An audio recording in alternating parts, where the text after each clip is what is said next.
Yes, we are back again. Yo, Counter Attack Podcast with myself, Daps again. Yeah, we're literally just putting them out, man. And now we've got another one for you. Something a bit different this time.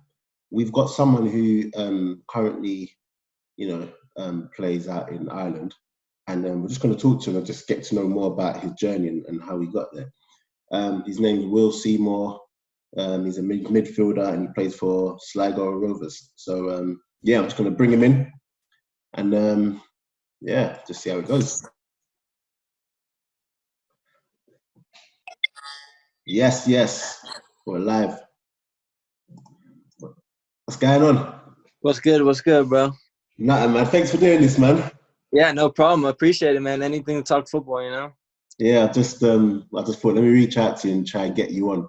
So I'm glad that you, I'm glad that you came on and chose to do it. To be honest. Yeah, I appreciate it, man. I appreciate it. Yeah, your accent's throwing me off, man. Like, it's I knew you played. Like, we're gonna get into your whole thing. Obviously, you're based in Ireland right now. Yeah. In Ireland. We're gonna get into that. But what's your history like? Because you're at Sligo Rovers now, but before that you were based in America, right? Yeah. So just like growing up, like I was born in the States, and because my dad was in the Air Force, and then my mom is from Colchester. Okay. So like he was stationed over in England. That's how they met. But yeah, I was born in the States, and then I'd say like my whole life, like every 5-6 years, I've been back and forth between England and America. Like lived in like down in Colchester. My parents now, like where I'm at now, we live just outside of Newmarket. And then like I've been everywhere in the States. So if that's where my accent, it'll go back and forth depending on what we're talking about. But it'll go. Yeah, it's already switched up a couple of times. It's already switched up a couple of times. It'll do that, man. Like it's starting because I've been home for a while now, and it's starting to transform back a little bit. But like if I go back to the States and stuff, like if I'm just around like some homies or something like that, it'll go straight back to American. So yeah, it's weird, but it happens. It happens all the time.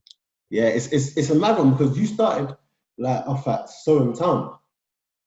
Yeah. So when I was younger and I was living in the States, I just was like playing like, so they call it club soccer out there, and then I would come back to England every summer, and I would go to Colchester's. It was like their development summer camp.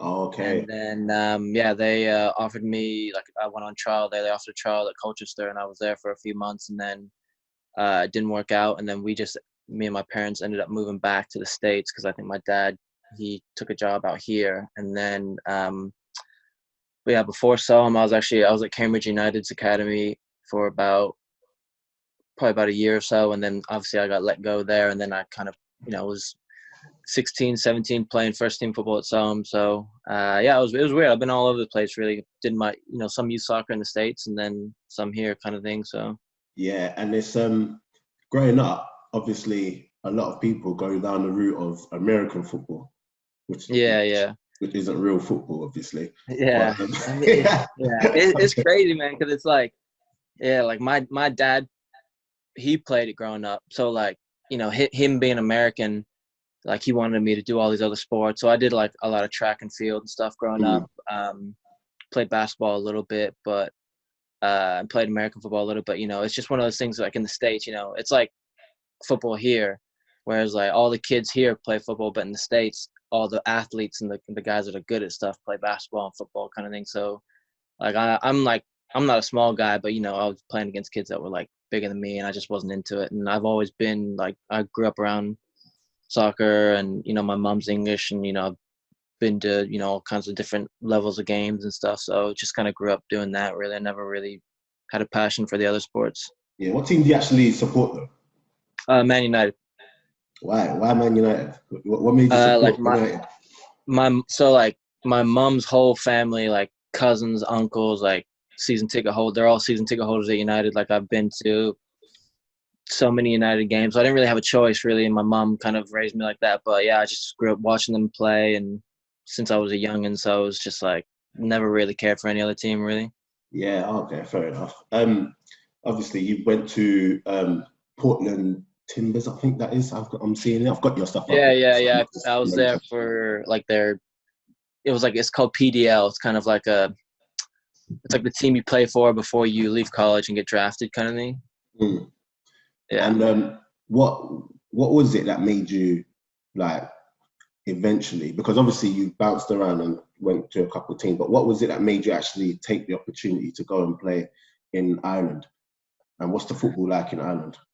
How's it different to I what mean, for me, it was nice because being back in Ireland, I've never been there, but being in Ireland, you know, I'm really close to my family and stuff. It's only about an hour flight.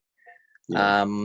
And, you know, like, I just wanted to come back and just play football on this side, this side of the ocean, I guess. Like, you know, I played a lot in the States, and I don't know, maybe I'll go back to America at some point, but, you know, I wanted to come and give it a go over here. And to be honest, the level's good. It's just different than in the States, kind of thing. I think, you know, football over here and, you know, Ireland, Scotland, England, it's more like how football, it's the real football kind of thing. You know, don't get me wrong, like the level and soccer and stuff in America it's getting better and it's great, and there's some unbelievable players out there, but it's just different. I don't know how to explain it. It's like, you know, like a lot of teams over there try and play out of the back, and they play like overdo it a bit, whereas like in Ireland it's just, you know, remind me of more like, you know, League One, League Two, where it's just all in. It's people pressing, it's back and forth, and, you know, it's a bit more of do whatever it takes to win kind of thing, instead of trying to play and make it look good, I guess. But no, I'm enjoying it so far. Obviously, the league got cut short and with everything going on, but yeah, I've been enjoying it. I love the intensity and, you know, the tackles and all that kind of stuff. And, you know, I've missed that because, you know, in the States it's a bit weird. You know, some of the tackles I've been on the receiving end so far in Ireland, that would probably have been like a yellow or red card in America, so it's a little different. But yeah, it's a weird one because when I was younger, fun fact about me, I played for Dundalk. Oh, really? That's what's up, man. Yeah, I played for Dundalk when like youth team though, not like yeah. Because I've lived in Ireland for just over a year. Okay. I was staying in Dundalk with my dad, and yeah, it was a weird one. It was a weird one playing football in Ireland because you would think that that the quality wouldn't be there, but the quality is actually quite high. But yeah, I agree, man. Are a lot of the clubs still part time over there?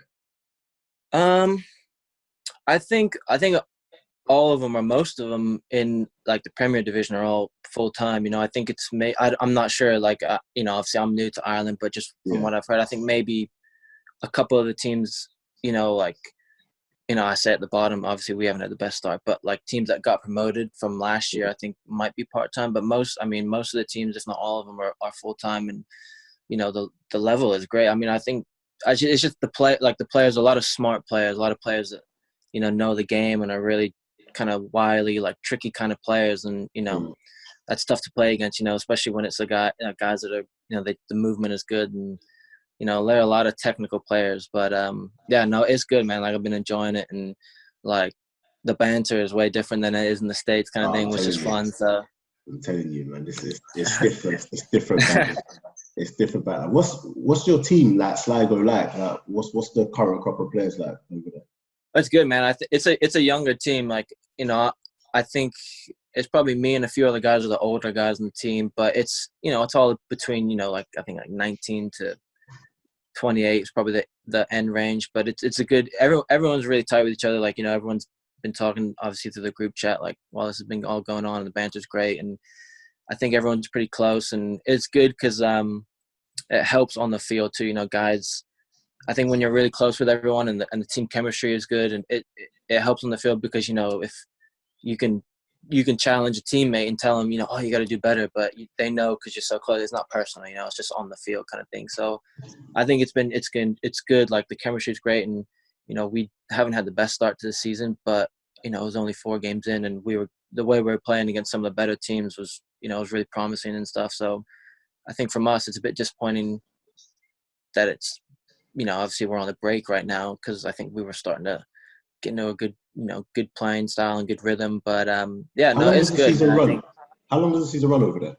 Um, It's not the it, same as over here, no, is it? yeah, it's not the same as in England. It goes. Our first game was, I want to say it was like February, early February, mid February maybe, and then it'll go depending on obviously like cups and stuff. It goes to I think about November. I think it's actually the same schedule as it is in America, which was Yeah. nice transition for me. But yeah, just because I think there's only I think 12 or 14 teams in the Premier Division. I'm not sure, but yeah, it's not too bad. Whereabouts in America are you actually based, or were you based before you? Well, before I came, I mean, I've been all over. Like when my parents, like when I lived in America, we lived in Maryland, so East Coast. Mm. But since then, like when I went to college and stuff, it was more West Coast. So it'd be like Oregon, Portland, Oregon area kind of thing. But the So last team I was at was Reno. was the weather a lot to get used to then?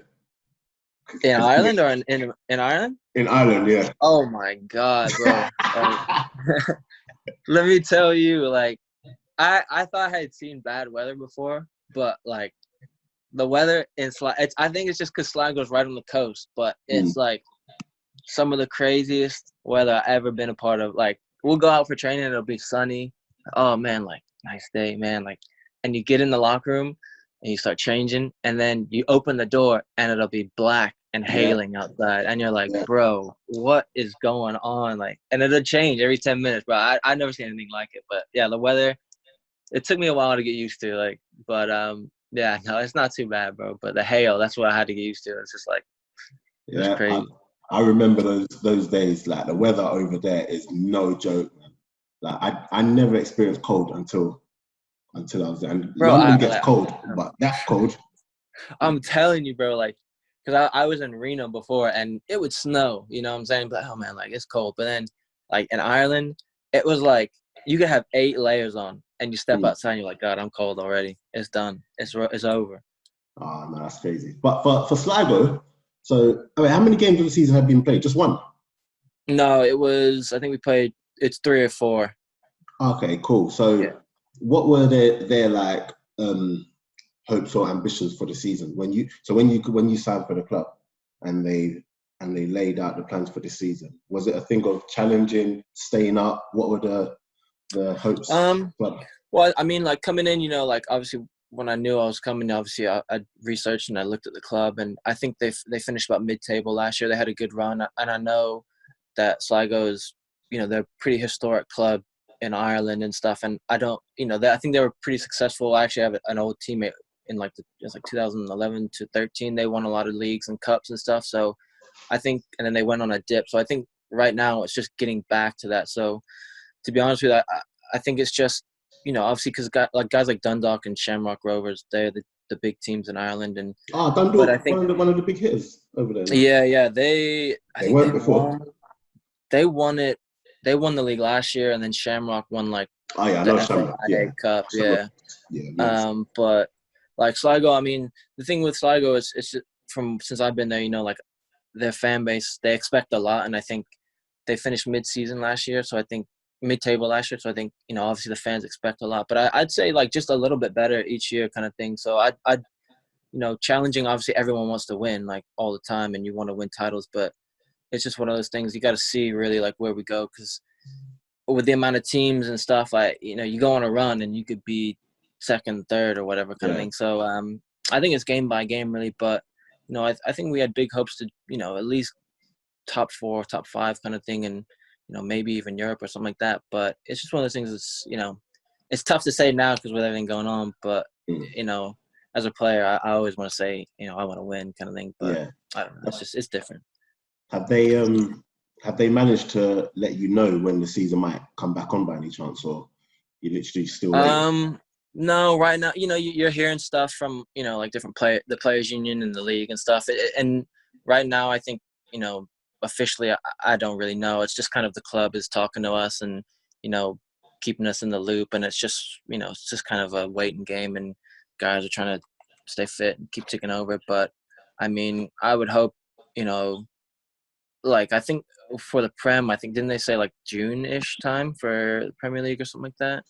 I read or saw somewhere that they want all games finished by the end of June. I don't know how that's going to happen, but Yeah, no. I mean, I'd imagine. I don't know. I'd imagine probably, hopefully, summertime because I'd imagine they would be able to make arrangements in terms of like maybe like extending the league or some going through till December or something like that. But yeah, there's been no official dates, but you hear certain months thrown out and stuff like that. But yeah, it's just kind of it's weird. You just kind of waiting like every day. You might hear something different, so it's just keep ticking over, and then when it happens kind of thing. do you think you're going to leave? You're going to be like good to go? Because when they say it's time to come back, it's probably going to be a thing of, okay, all matches to begin back in, let's say, 2 weeks. Don't you feel like you're going to need some sort of pre-season again? Because you've been out. Yeah. Oh, for sure. I agree. I mean, I think that's the tough part is like they, whatever date they decide. I think for the clubs, all the clubs, you have to come back and have it, like you said, another preseason because if you come back and guys, the games start flying, coming thick and fast, there's gonna be a lot of injuries. So I think it's a must, really, and because you can only do so much at home with all the isolation and stuff going on. But yeah, I'd imagine.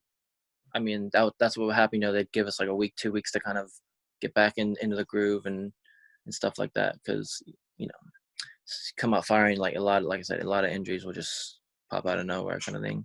Have they put things in place though for you guys in regards to like training plans, or is it literally just do your own thing?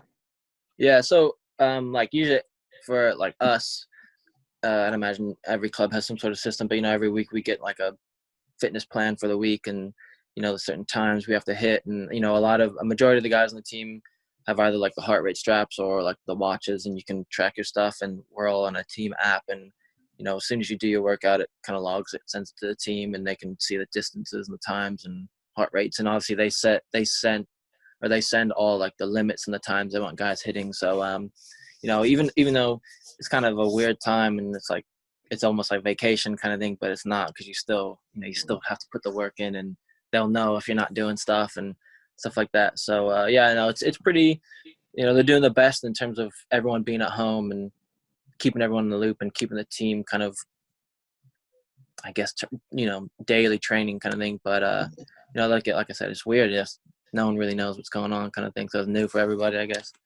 What do you do in your spare time, or with your spare time? What you've been getting up to like keep busy and keep you occupied? Except running around in the garden with your dog. Yeah, seriously. I mean, I got my PlayStation. I mean, if I didn't have my PlayStation, man, I don't know what I'd be doing, bro. But you play? Just some Warzone, some FIFA. That's about it, really.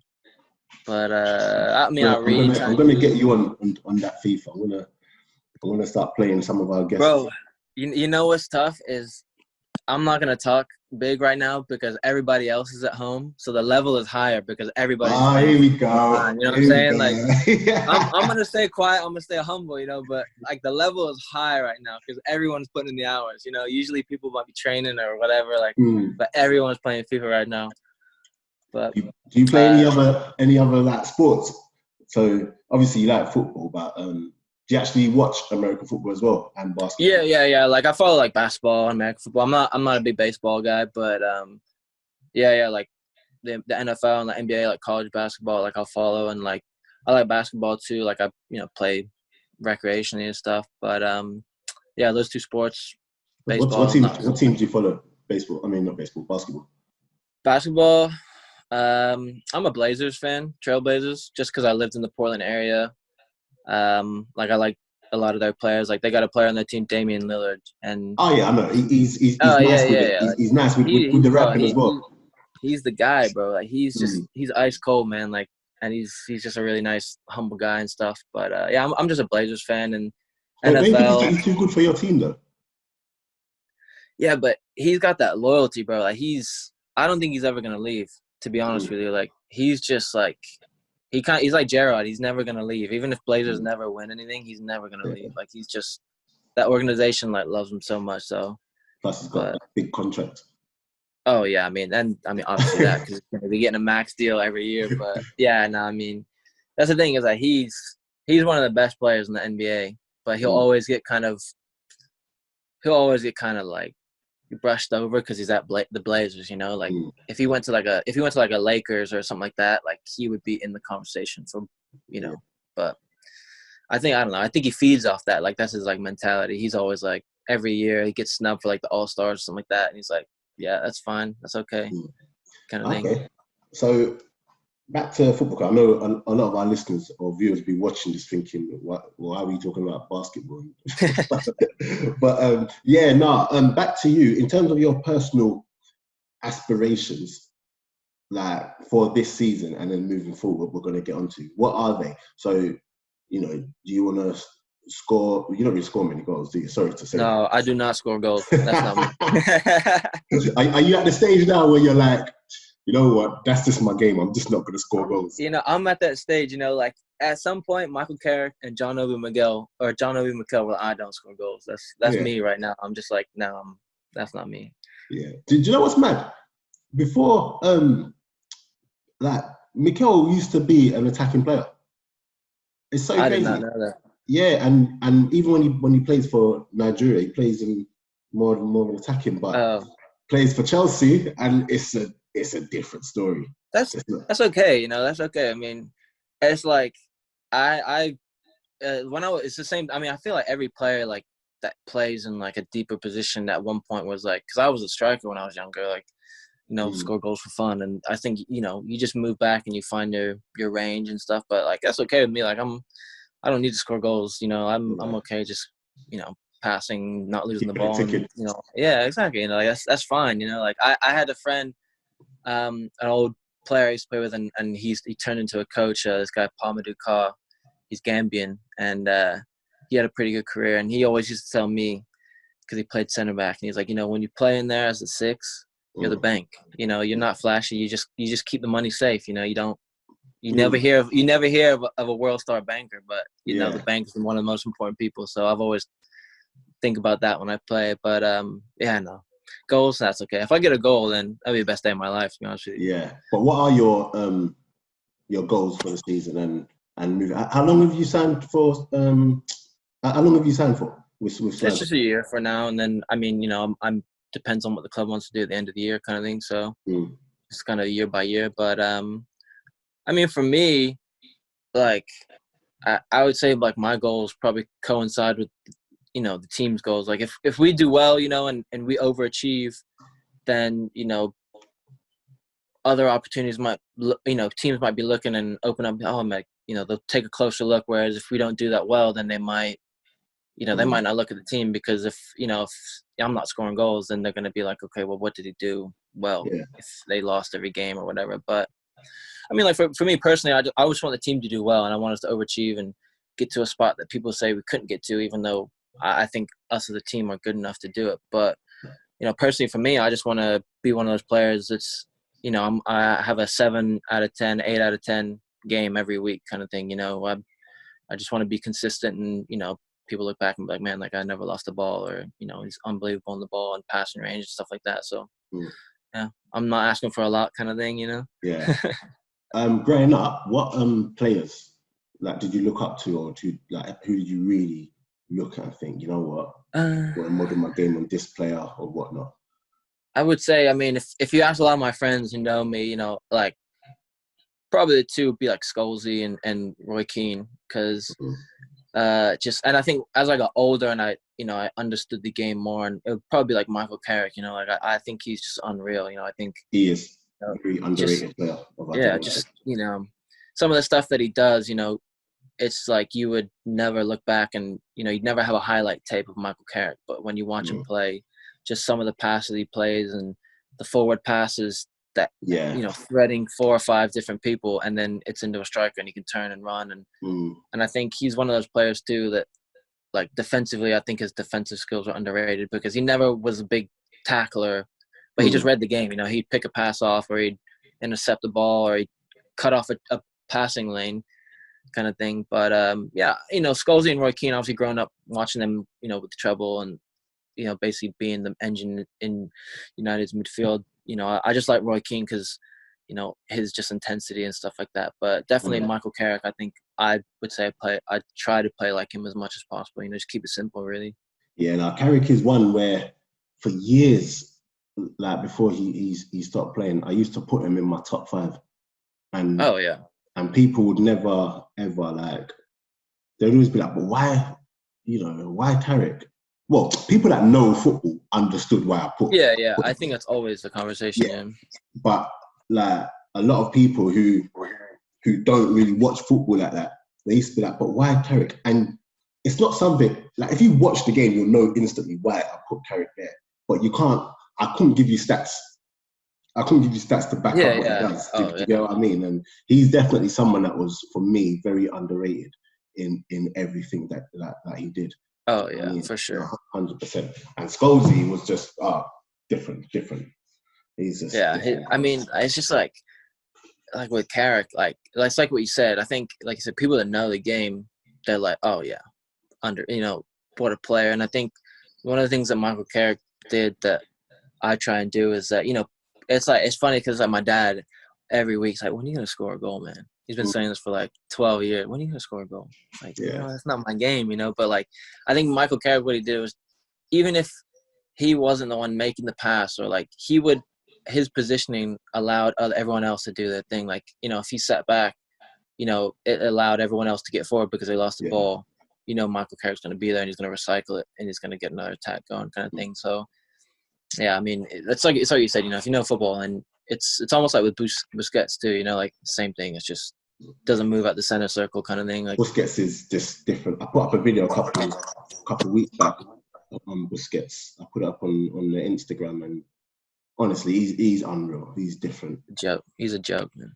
He's different levels, man. Who's your if you had to look back and say who your best player ever is, who would you put there?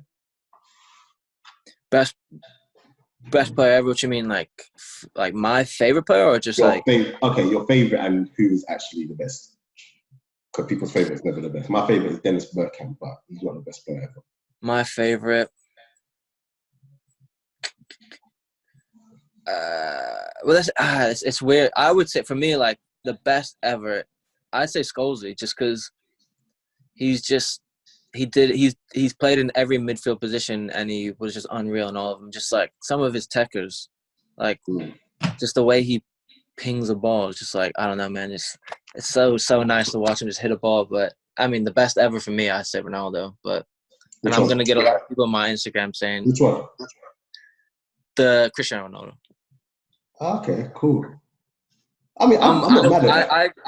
I just think like I don't know, man. Like he's got that LeBron mentality for me. Like he just is like crazy, man.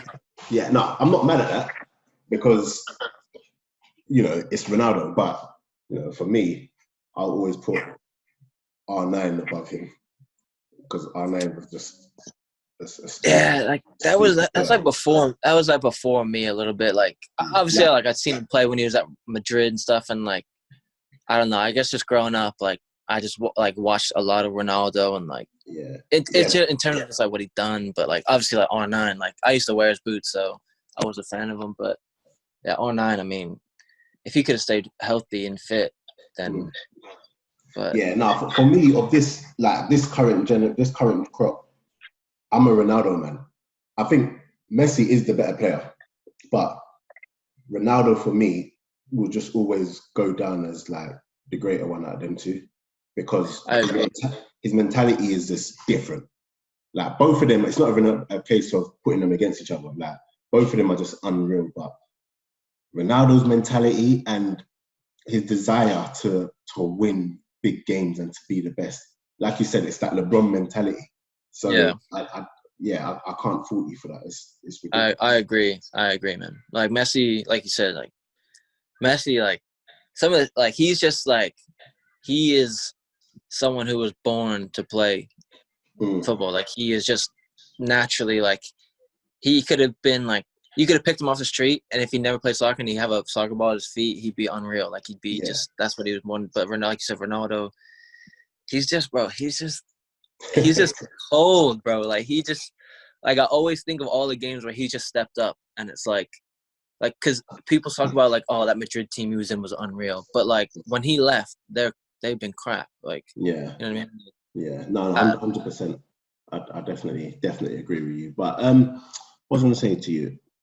with American football right now, no, right, football, but American, like Yeah. MLS and everything.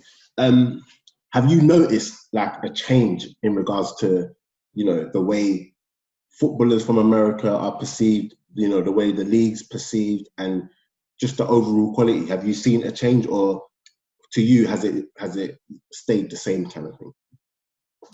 I think I've seen a change for sure. Like the quality and the league and stuff is gotten like exponentially better. Like since I was playing there and stuff, and I think,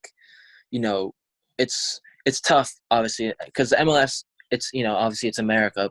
You're always gonna get the joke, all Americans know nothing about soccer and stuff. And to be honest, the majority of them don't really like. But I think you're talking about soccer as a sport that's like it's a younger generation sport in America. So like a lot of younger people that are growing up now in America, where like, because definitely soccer and football in America is like it's blown up. Like so many people watch it because in the States they show every Premier League game. Like you can watch, they show more games than they do here. Yeah. So like kickoffs and all yeah, that. so like a lot of kids are growing up watching, Premier League and stuff like that. And I think it's one of those things where every year it's getting better in the States. It's just tough because I think a lot of with MLS especially and American, not like the foreign guys that go over there, but the American players, is that a lot of their development and the money that goes into that league is dependent on the national team. Like whereas like in the Premier League is always gonna be the Premier League. If England don't make a tournament, the Premier League is still gonna be the Premier League. Whereas the national team over there, when they do well in like say in that Brazil World Cup when they lost to Belgium, that the MLS for the few years after that World Cup was insane. Like the growth and the money going into it. And, I think it's, you can kind of tell a little bit, like obviously I've lived there, people outside wouldn't know, but when they didn't make this last World Cup, it's kind of been, the MLS has still been an exciting league, but it's just been a bit more, I wouldn't say the buzz around it has been a bit less because I think every year that you have a World Cup and, to be fair to Americans, a lot of people that don't know soccer, they'll still watch the World Cup.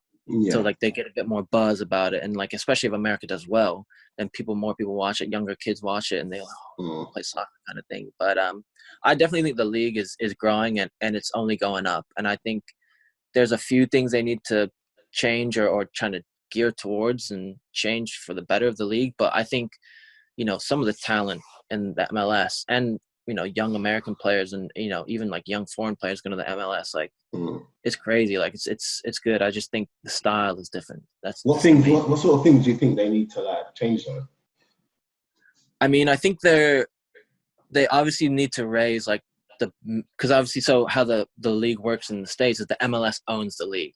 So like it'd be like in the Premier League, the FA runs the league. They own the league, and there's like a minimum salary cap, so like what the lowest persons can get paid in the team, and they just need obviously to bring the level up of a league, you need to bring in more money, you need to pay players more money. So how does that work? Because then you get players like Ibrahimovic go over there and they're getting ridiculous amounts of money, but it's not in line with what everyone else is getting. So like you'll have every team has a salary cap, and some teams have bigger salary caps. So say Galaxy, they usually have like one of the, I don't know what it'd be, like maybe like 20 million or whatever. So, and Ibrahimovic would make 12, and then they have to figure out the rest between the rest of the team. So like you'll have guys like Ibra was on, disgusting money, and then you'll have guys that'll play the same amount as Ibra or more than Ibra, and he'd be a right back, center back, and he'd be on 50 grand a year, 60 grand a year kind of thing. So like, it's just one of those things. Like the salary cap is, I'm not saying it's holding the league back, but I just think they need to raise the lower end of the cap for players. And the last thing on the American stuff is when you see players like Bradley Wright Phillips go over there and do well, does it make you look at the quality over here and think, oh wow, they've actually got, we've got this to aim for? Because Bradley over here, it's not like he didn't have the greatest career, because he did well over here, but he went over there and absolutely smashed it. Do you look at that and think that's the level I need to get in order to cross over? Yeah, I mean, I think you're always like looking at stories like that, and I think with Bradley Wright Phillips, like what you said, like he didn't have an amazing career or didn't have the worst career, but I think sometimes too it's just you find like you have every player has a different path and they find where they fit in, and like Bradley Wright Phillips went to the MLS and he just flourished. You know, like he was a goal scorer, like he was an assassin, and I think it's just some players might come from here to go to the States and they might not do well, and then like there are some players that go from the MLS and they get scouted and they go over to England and they do well, they don't do well, kind of thing. So I think like in terms of the level, like yeah, I think the MLS is starting to compare with certain leagues in England, maybe Championship. It depends. Even that's a tough conversation sometimes too, because Championship's getting better, though. Championship is but what I'm saying is like the Championship is great level. Like it's obviously it's one of the toughest leagues in the world, or most competitive. Sorry, like, but I'm saying like it's just tough to compare because it's like if you took a Championship team and you took them over to the MLS to play week in week out with like the amount that the teams in America travel, and then like if they had to go down to Houston and play in like 100-degree weather on a Wednesday, you know what I mean? Like, but then at the same time, if you took like a team from the MLS to put them in the Championship week in week out, you know what I mean? How would they do? Kind of, you know what I mean? That's what I'm saying. It's just like I think it's more if you look at the players. Like there are a lot of players in the MLS that could do well in England. Like if you just picked them out, kind of thing. But in terms of the style and how the soccer is played or football is played, like it's just different. It's so different, like in the States compared to how it is in like England and stuff. Like so. Like back to Ireland now. What do you think Ireland need to do to maybe raise the profile a bit more of their sport? I don't know. I mean, personally, like I don't think I've been there long enough. And I don't know enough about to say anything. I mean, I just think for the league, and I know there's been stuff going on with the league and changing and restructuring and stuff like that. And I don't know. I mean, I'm just gonna go back to what everything. Maybe they need to invest more money or put more money into the league in terms of attracting bigger players or paying players more on teams and stuff like that. But I'd say I wouldn't really know. I haven't been there long enough to say. Because they get the crowds in. I've seen a lot of the crowds, and they get a lot of them in. So for me, it's probably just a thing of TV plays a big part, obviously. Yeah. And it depends on which channel want to cover which games. And I think I don't know, are any matches on BT? Where have I seen the Irish matches? They're on. I think it's like the Irish equivalent of BT. It's like Air Sport. Oh, yeah. It's like I think that's still a thing. I'm not sure actually. Oh, but yeah, they have them on. They have them on their channel called Air Sport, and it's like their Sky Sports or BT Sports over there, kind of thing. Yeah, I think if they were to start showing games over here a bit more, it would definitely raise the profile. Because right now, I couldn't even tell you. Could I tell you 5 teams? Should I tell you 5 teams? Wait, let me see. Shamrock, obviously. Sligo, yeah, that's easy. Dundalk. Donegal still in the team. I mean, no. No? That's a place. I think that's more of a place. I don't know if they have like an actual team. Drogheda. Is it Drogheda? They're in the one below. Oh, they've gone. Yeah. Cork 100% have to be there. Yeah, there you go. Yeah. Cork and that's all I know, bro. You got like Bohemians. Oh yeah, I can't forget Bohemians. Yeah. St. Pat.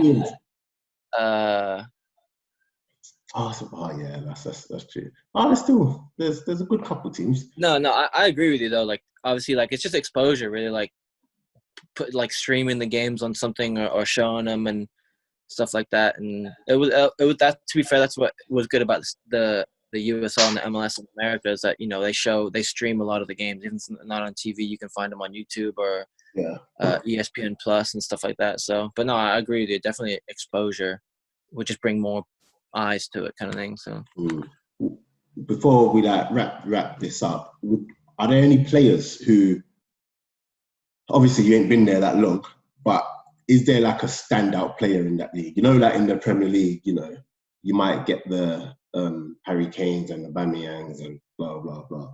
Obviously, you ain't been there that long, but from what you know, is there like a standout player in that league that people need to? Yeah. I would say because we play Shamrock Rovers, and they're high flying right now, and they're the informed team, and it's a guy that plays number 10 for them, and he plays for Ireland. Name's Jack Byrne. He's like a little number 10, and like he has a buzz about him every week, and obviously he's one of the premier players in that league, and he's just a busy 10. He's great strike on him and stuff. But I definitely think I hear the most about him all the time. So yeah, I would say him. I'm definitely going to check him out. I might get him on it. I think it'd be easier to get the Premier League players from Ireland. Yeah. But he's a good player. Like tough opposition and stuff. But you hear about him a lot, and I think reading about it, he's attracted interest from teams in England and stuff. But I think he gets called up for Republic of Ireland pretty regularly. Yeah, I'm pretty sure, but I don't know. I'd have to creep on his Instagram to find out. Yeah. All right. Well, thank you so much for coming on, Will. I appreciate it, man. Thanks for having me on. It was a good chat, bro. Yeah, man. When all this is all done, I'm gonna, I'm planning on doing some stuff where I'm actually gonna go visit. So I'll be sure to come check Ireland still anyway. Yeah, man. Just hit me up, bro. We'll try and hook it up. Yeah. And in the meantime, just accept your FIFA beating gracefully when it happens. So. All right, we'll see. I'm actually gonna go play some right now and make sure I still got it. So. Yeah. All right. Then cool. But yeah, love for coming on. Guys, keep liking, subscribing, sharing, all of that good stuff.